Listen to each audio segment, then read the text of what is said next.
Mga grupong nagkahiusa sa ilang talent ug skills ug nagmalampuson tungod sa ilang pagpaningkamot. Kani ang mga Be The Best Group. Tungod sa kaabunda sa tanom nga lampakanay sa Alubihid, Misamis Oriental, ang grupo sa mga inahan nakahuna-huna og gamit niini isip raw material sa paghabi sa mga produkto, sama na lang sa banig, basket, placemat ug uban pa. Usa sa makabilib sa ila, mano-mano ang 90% sa proseso, apan kugi ug taasab ang pasensya sa mga inahan, kay milahutay sila sa maong panginabuhian.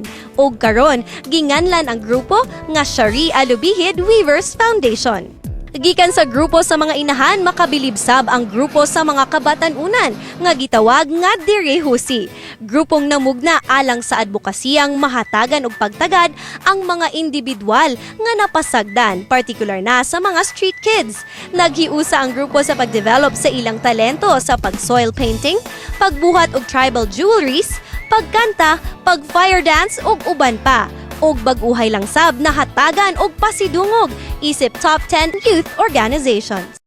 Kining musudod nga grupo gilangkuban sa mga estudyanteng talentado sa natad sa cheerleading competition, ang Titans All-Star. Bida ang grupo tungod kay sila ang migulang kampyon sa regional qualifier group ug ni-compete sa national cheerleading competition.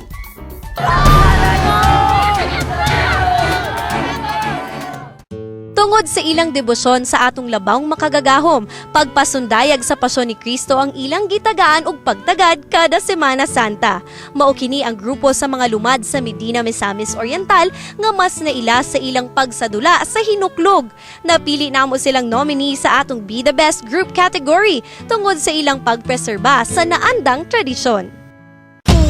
Grupo sa mga animal lover ang usa sa atong nominees.